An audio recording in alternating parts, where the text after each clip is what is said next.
All right, so what's going on, everyone? My name's Connor Hinchliffe. I'm a minor league pitcher for the Philadelphia Phillies. I'm currently a throwing pitching intern at Driveline Baseball. I started that position about 3 weeks ago. Just general background. I'm sure we'll get into it a little bit later, but from Pennsylvania, went to Pottsville Area High School, graduated from LaSalle University, got signed as a non-drafted free agent after the draft in 2019. Spent that summer in the GCL in Florida. Went to Driveline for the first time that following off season, and then this season obviously got canceled, and now I'm here. So happy to be on here with you and talk a little bit. That's awesome. Thank you. So you grew up in Pennsylvania. Were you a Phillies fan from the start? I actually wasn't. I always get that question, but I was actually a Yankees fan growing up. So yeah, that's a little bit that's kind of bush league considering I was close to Philly, but I loved Jeter and A-Rod, Mariano, all those guys growing up. So yeah, I wasn't really a Phillies fan until I went to college in Philly. So who was your favorite pitcher growing up? Favorite pitcher? Mariano, for sure. Okay. Yeah, I always loved watching him pitch, and I got to grow up kind of during his prime, so that was awesome. Okay, awesome. So at LaSalle, you were your 4-year senior? Correct. Yep. Okay. And so you're undrafted free agent. What was that like,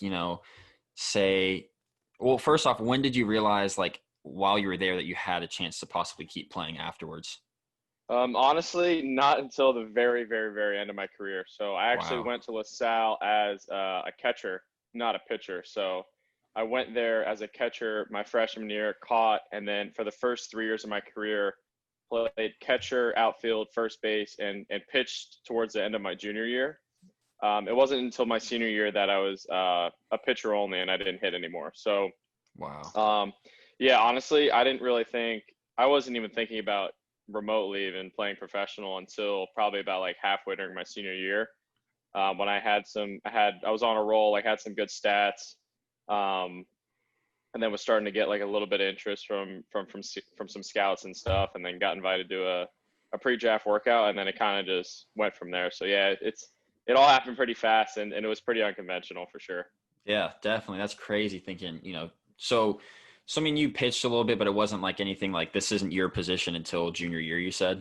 Yeah, and honestly, even junior year, like even when I was pitching then, I was pretty much just like pitching to help the team, and when they needed me, I still wasn't like I'm a pitcher, because at that point I was still hitting and playing the outfield. But then senior year was when it was like, okay, like this is my position now. That's crazy. So, you said you had some workouts and talks, at the end of your senior year. Did you have an agent at that time? I got an agent actually toward like the very, very end. Yeah, I had a family member of one of my coaches at LaSalle actually was an agent, so he kind of introduced me to him, and then we went from there. Yeah, so I pretty much just, my coaches did all the shopping and everything for me during the year, and contact with the agents and everything. But in terms of like getting a contract and negotiating with teams, it was pretty much either like myself, like talking to them at the workout, or my agent, making some calls for me after the draft. What teams did you work out for? And is that like a, like a college showcase where it's like, like maybe it's the Phillies workout, but say there's, 15 teams there? Yeah, so I actually only worked out for the Phillies. I had probably like 8 or 10 teams, I think, submit me for the draft, but only like the Red Sox, Phillies, and Mariners, I think, were the only teams that were like really interested. The other ones were kind of just, just some interest from like the area scout. Mm-hmm. But yeah, the workout was kind of like a college showcase thing, but it was only for the Phillies. There weren't any other scouts there, but there were like, there might have been 20 pitchers there, like, hitters and stuff. So. Okay. And so, from, the point right before the draft, were you just expecting late round, or were you, just waiting to hear the calls after, or what was going on with that? Yeah. So leading up to the draft, after talking to the teams and then, my agent and him relaying the info to me, I had a couple like the Phillies and the Red Sox that were saying, we're probably going to take you late. Like, obviously being a senior and not having any leverage, like, obviously it wasn't like I was expecting to go high, but, at that point I was just like, yeah, I was just like caught in a whirlwind that like, I can't even believe that this is even a possibility. Like, you know what I mean? So, yeah, so during the drafts, obviously over the span of a couple of days. So like the first 2 days, like I wasn't, stressing out or anything because I'm obviously not going on those 2 days. But day 3 was, I think it's rounds like 20 to 40 or something. During the draft, like my agent was texting me and saying like, yeah, they're going to take you in round, 30 something, whatever. And then I think at some point during like the 30th round, they were like, yeah, like we can't get you in there, like, whatever. So then the kind of whole like free agent thing process kind of happened after that. So I know like the free agent market, after the draft isn't as, announced and advertised as the draft is. So, you don't get updates, every hour of who all was taking that round.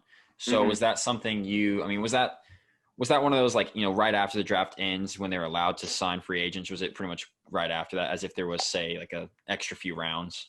Yeah, it wasn't actually right after. After the draft, I didn't even hear anything from the Phillies, like, at all. I was kind of more hearing stuff from the Red Sox because they were the teams that was saying, like, yeah, we're going to take you. And then it didn't work out. But I know my agent called me after the draft and was just like, hey, it didn't work out, but there's a lot of possibilities out there for a free agent deal. And I kind of asked him, I was like, is this one of those things that happens immediately after the draft, or is this something that happens in 6 months? Because that's a lot of, that's a lot, a lot different. Definitely. So I got to, if that's something that I wanted to do or not. So I said, okay, cool. Like, we'll cross that bridge. The next day was Thursday. I didn't really hear much. The following day, Friday, my agent called me in the morning and said, hey, I had some good talks with some teams about a free agent deal. They could call any second, whatever, keep your eyes on your phone, whatever, just in case. And then about half an hour later, the Phillies called me and offered me a contract. So yeah, it was awesome. And then, so the draft ended on Wednesday. Thursday came and went. Friday, they called me, offered me the contract. And then Saturday morning, I was on a flight down to Clearwater. That's crazy. So, yeah. So I was obviously, really thrilled that, from the start, obviously, that I got a contract, but B, that like it happened pretty quick and I wasn't kind of, in limbo for too long. So before then, you weren't like a driveline guy, or was it just you weren't, out at the facility? Before that, no, not really. I mean, just I always did a lot of research and stuff on, hitting and stuff, and that led me to the driveline stuff. And then once I started pitching, I started checking out their blogs and following some of those guys on social media and just following stuff that they did. And I knew that, like, throwing weighted balls and stuff was something that I was interested in and wanted to do, but I obviously didn't have the knowledge of it that I do now. So my extent of weighted balls before I got to the Phillies was like I'd throw like the green plyo like 5 times before I warmed up. Like I didn't really do them too intensively, but then after I got to there, I really started to like get an interest in it. Okay, so I definitely want to go back to the driveline in a bit, but trying to go in a little bit of timeline. So with the Phillies, when you went down to Florida, right? Correct. Okay, so when you got with them, after all the testing and stuff you have to do like that first week, was that something they tried to implement, or at the time not yet? No, they wasn't like, hey, we want you to do this. It was just kind of like, they leave it up to you. Like, they obviously have programs and stuff that, they want you to follow and everything, but there's a lot of freedom to do, whatever got you to where you are. If you're a guy that likes to do weighted balls, great. If you're not, no big deal. If you like long toss, if you like flat ground, anything that you like to do. And even honestly, throughout that summer, I still wasn't like a huge like weighted ball guy. It was kind of the same thing as college. Like I would just use them to warm up a little bit and then throw with baseballs. But yeah, it wasn't like anything that they like had us do. Okay. So what's it like? So how long did you have until, you're in the Gulf Coast League, like in games, once you reported to the facility? I think it was about 3 weeks or a month, actually. Yeah, they took it, we were kind of, it was a little slow to start. Like, you have to get all your physicals and everything. And then, they have to accommodate for guys that are coming from like, college playoffs and stuff like that, who, there were guys that, just got done their seasons 2 days before they got there, and my season was over for like 2 weeks or 3 weeks or something. So they have to definitely accommodate for guys that may need to take some time off and then start going, or guys who need to ramp up and stuff like that. So it wasn't until like, I think July until I got into some game action. Okay. And so I know, getting to the facility, I know colleges also, typically, especially bigger schools have an athlete section for the cafeteria, where they have like more options than regular. So what was it like, the difference between like LaSalle's, nutrition area for athletes, if they had one, versus say, the Phillies spring training or their facility? Yeah, I mean, LaSalle, their nutrition area was just the dining hall, just like, any other athlete or any other student, sorry. So the Phillies, on the contrary, had, we had our clubhouse and everything. You had, a nice, dining area in the clubhouse where you'd eat lunch and breakfast and dinner. And then, they put in a brand new like nutrition station in the weight room that has all your like supplements, fruit, like anything you wanted to get, like quick snacks, before or after a game, like workouts and stuff like that. So it was obviously an upgrade. Yeah. So are they very, individualized on like, hey, like you need to gain weight, this is your program, this is your diet? Or are they just kind of like, maybe certain guys here and there need some guidance, or is it just kind of like on your own? Yeah. I know that they do like individualize some sort of stuff for some guys that may, have specific goals of like, we think you need to gain weight, we need you to lose weight, stuff like that. But for the majority of the guys, it's pretty much like, they give us pretty healthy options and stuff for all our meals, and they make sure that we're where we need to be in terms of like body weight and body composition and stuff. Okay. So how are you, personally on that nutrition? Do you track? Do you have any special, diet or? During college, I went through a kind of a phase where I would track calories and everything I would eat, and I kind of like phased away from that. I got to the Phillies pretty light actually, and then at the start of the off season, I made a goal to like really get stronger and gain weight. So that was something that I started to like address towards the end of the season, and then entering the off season. So I don't really do anything like too crazy, like just try to eat a lot, eat pretty healthily. Like, I take some like, just general like whey protein and stuff like that, but nothing like too crazy. So not like a big supplement guy.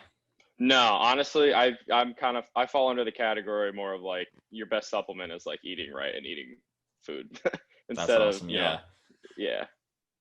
That's something that's, I think, definitely underlooked. You see now all these like, 25 different types of supplements that swear to help. And it's like, they all say do the same thing. Yeah.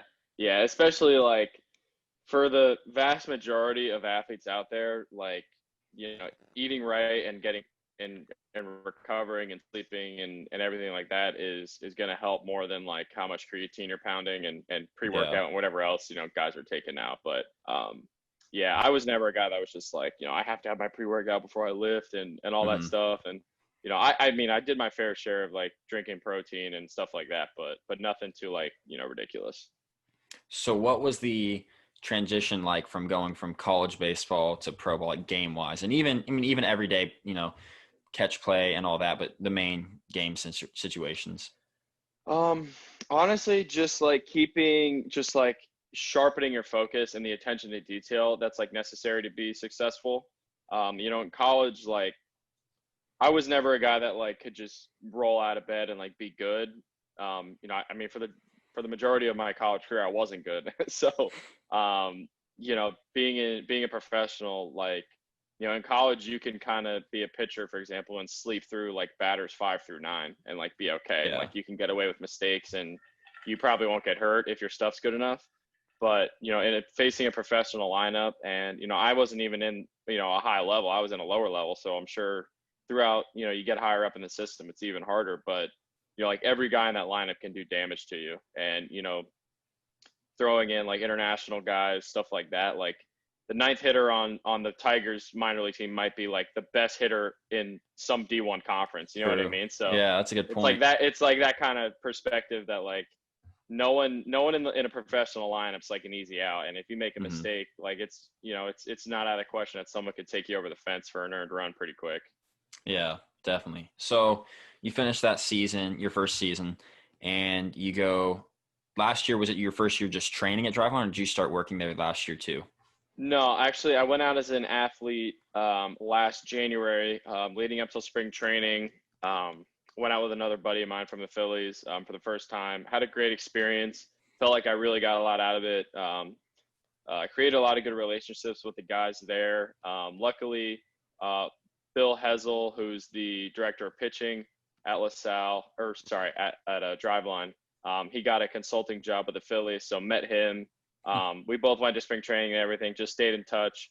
Then our season obviously got postponed and then canceled. And then he reached out to me about coming out and interning for this winter, which has been great because I can train for free, work, learn a lot as, I really want to get into baseball when I'm done. So I can learn a lot to help me as an athlete and as a coach, which is awesome. And I want to say you were showing on, I believe it was Twitter. You've had a lot of video just from previous years about your pitches, your grips, all this. Talk a little bit about that, if you would. Honestly, that all kind of started. So, I mean, I've been on the high-speed cameras and stuff with the Phillies my first summer, but again, like even with the Rapsodo and all the technology, I still wasn't too keen on all of it. It was one of those things where like I knew kind of what it meant, but I didn't really know like how to really take the most out of all this. And once I got out to Driveline last winter, I started to learn more. And then once our season was canceled, I really like made it a point to like the resources are out there if you can find them and are willing to look. Like I want to know this stuff like the back of my hand, and to not only help me but help other kids as well. I bought a really cheap like high-speed camera, threw on that all the time this summer. And was really lucky to be able to, have a Rapsodo from LaSalle. They lent it to me while no one was using it. So I got a lot of experience working with cameras and technology kind of on myself first, which was really cool. That's awesome. That works perfect for you, going from working on yourself, learning by yourself to going to Driveline where that's, your job.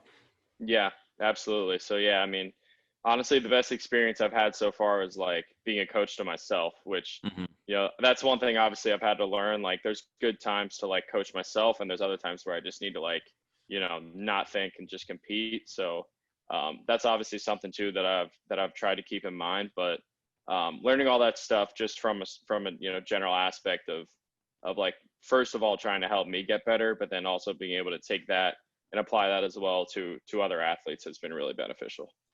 Definitely. And so how long have you, would you use the video for, every bullpen or even just light days, or what would you use it for? Yeah, so it depended on what kind of day I had. Throughout the summer, I was doing like various like pitch design sessions on my own. So I would have the camera up and for that. If I was throwing a bullpen or anything or live at bats, I would always try to have at least a Rapsodo. Sometimes having the camera up would be kind of a pain considering that it's kind of a two-man job and I couldn't do it myself. So the majority of the time it was just my brother setting it up and helping me with it. So when he wasn't available, I was kind of stuck, but he helped me out a lot over the summer, and that was great. And that was great. So I've seen some clips of you, training this summer and, things you did different. Talk about like a little bit about what you, for those that haven't seen those videos, what you did this summer to find a way to keep training and developing.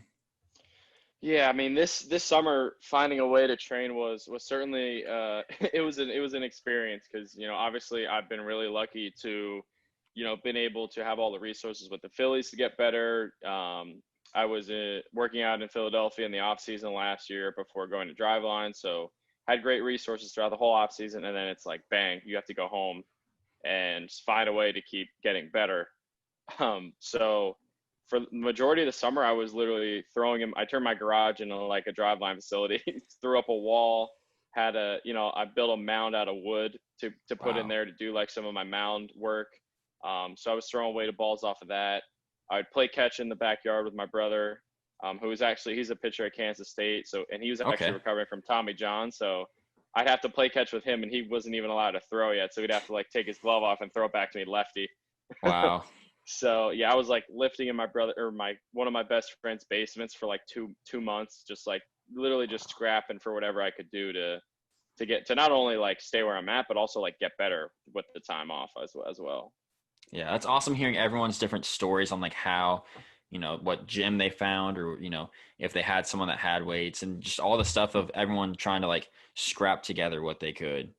Yeah, it was certainly it certainly was made us be creative in finding ways to get better. And like I'm sure a lot of guys weren't as creative and just kind of, I'm sure there were their fair share of guys who didn't really do much and kind of Mhm. took it off. And but I think a lot of guys also like were like, look, I gotta get better one way or another. And if it means I gotta like run around the neighborhood to get my cardio in, or do push-ups or Yeah. throw with a net or what I mean, there was a bunch of videos and stuff getting thrown out there that were pretty wild. Oh, I saw some people using alleyways as plyo walls Yeah, using yeah, and then Eric Sim was yes, big for starting the concrete weights, and everyone was making weights out of concrete and everything, and that was awesome as well. using the inside of a car door as to do J bands. Yeah, yeah, Especially it at the was start of it, it was pretty crazy just seeing like every day you'd see some like complete wild stuff you wouldn't expect. yeah, people throwing plyos off of trees and mattresses and whatever else. I want to say I saw Michael Lorenzen using like a U-Haul or not a U-Haul, but like a construction forklift or whatever, just using like the basket of that. Yeah, he was probably lifting the forklift. Yeah, Probably. yeah. Um, so did the Phillies, once they decided, okay, like no minor league season, did the Phillies have any kind of like, hey, we want you to be on this workout schedule, or hey, if you don't have anything, or did they just kind of like do what you can? No, honestly, they were great the whole time off of like, being in contact with us from, pitching department side for strength and conditioning, for physical therapy and PT, everything like that. They were always, well in tune with what we were doing and giving us guidance for, accommodating for the resources we had and providing us with some sort of structure through that time where, they still got us on the right path. That's awesome. Yeah. So you said you didn't track, any of your nutrition really. You just kind of like make sure you're getting the right amount of food in. Do you track any of your sleep or anything, anything else? I messed around with it, kind of the same thing as the calories and stuff. I bought a Whoop band. That's for those that don't know, that's like a little fitness tracker thing that's pretty big for baseball players and athletes in general. That pretty much like tracks how much strain you put on your body, and then uses calculations to figure out how much sleep you need that day to be fully recovered. Um, I didn't end up using it. I got rid of it, but that was, unrelated just because I was kind of on the same schedule every day. So once I Yeah, figured out like, okay, I need X amount of hours of sleep for today, I'm doing the same thing tomorrow and the same thing 2 weeks from now. So fair. you know what I Yeah. mean? But um, yeah, I just, kind of the same thing. Like I try to keep it simple. Like if you're eating right and you're, I mean, some guys think enough sleep's 4 hours, so that's obviously not Whew. okay. But like, yeah, yeah, I just try to, especially being on a schedule here. Like, I know if I need to be up at 7, like I know to get 7 or 8 hours of sleep, like Mhm. what time I got to be to sleep and everything. Okay. And so transitioning a little bit of out of baseball and the performance side, what are some of your hobbies outside of it? I've seen you're a big outdoors guy. Is there any like Yeah. one or two main things you like to do, or just spending time out there?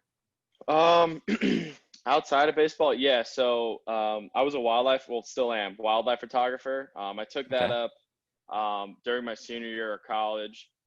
I was a biology major in school, so I've always like been fascinated with science and nature and everything. So I messed around, bought a camera, and then kind of just took off from there, from like upgrading my equipment and learning the spots to go. And I know it's like the dorkiest thing ever, but like No, you that's know, awesome. um, yeah, I thought that was something that I've done a lot. Like just I don't know, same stuff anyone else does. Is Video that games, something? movies, whatever else.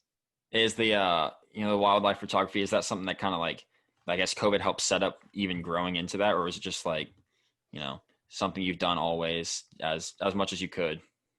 Um, yeah, so I did it a lot my senior year of college. Then that summer went to the Phillies and like obviously didn't do much Mhm. either. Once I got back home for the off season, was still doing it like fairly regularly, but still like the amount of training and everything that goes into it is just like Yeah. takes up so much of your time. And a huge thing with finding wildlife is like it has to be at the crack of dawn or you know before sunset. So I'm not usually going out before sunset, and getting up early at sometimes in the Northeast, the sun rises at like 5 a.m. or something. So that's one of those things where I was like, look, it's not worth it to get up at 5 a.m. and be tired from my workout and all that other stuff.